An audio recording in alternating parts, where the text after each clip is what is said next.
Okay, continuing on from where we left off. Plastic wrap.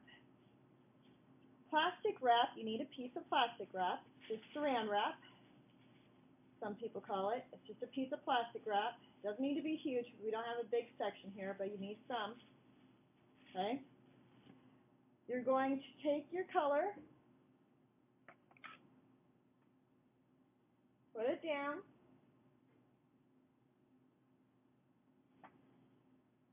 switch to green a little bit here.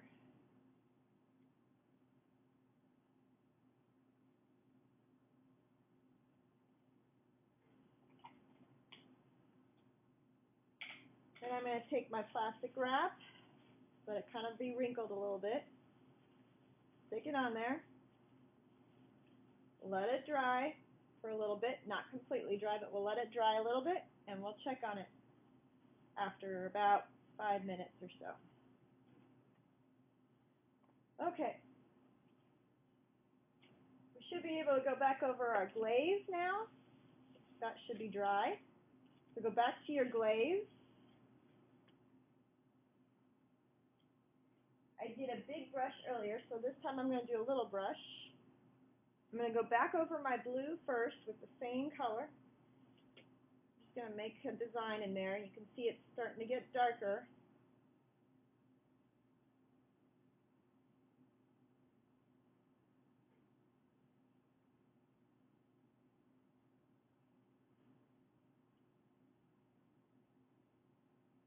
If I go over the blue-green with my blue, it'll become more blue because the blue-green and the blue mix.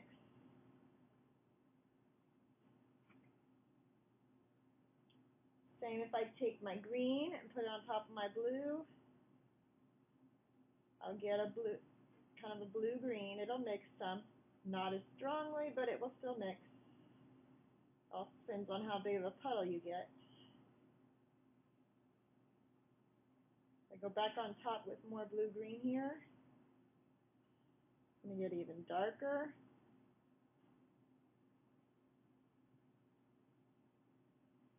Now what if I went with the contrast, the opposite of blue-green? The opposite of blue-green would be blue, opposite would be orange, and green opposite would be red, so red-orange. So I need to make a red-orange. Go back to my eyedropper, get some water, get some orange,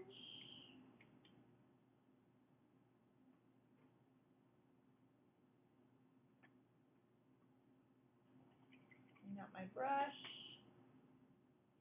get some red.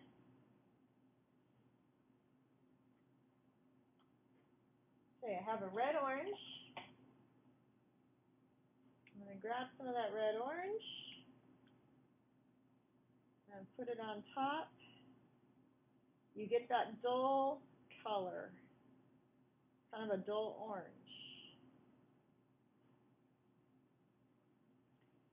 Because opposites don't like to mix very well. So you get kind of that dull, muddy color. So keep that in mind when you're doing your layers, doing your glaze, that you don't end up with a big mess. You can have those dull colors, but just be careful.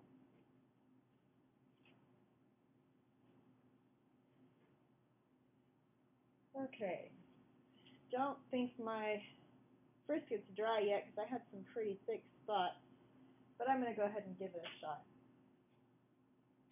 I'm going to go back to this size brush. I'm going to get one of my colors that I already have mixed. I don't care which one. And I'm just going to go over everything. It seems to be reacting all right. It must be dry enough. I think there's one spot that I'm worried about and haven't hit yet. My rubber cement didn't work because it was dried out. I need to refill it. Rubber cement will work basically the same way as this stuff does.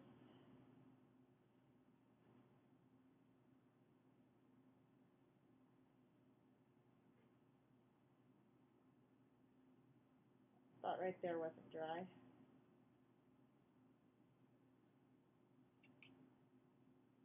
Okay?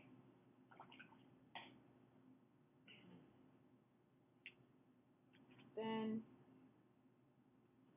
go ahead and peel off my tape carefully. Should be dry, but I'm not going to take time to let it dry. I'm just going to peel it off.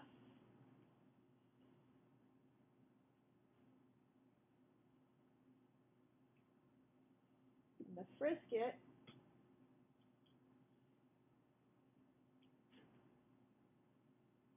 will peel off, rub off either with your finger or with an eraser.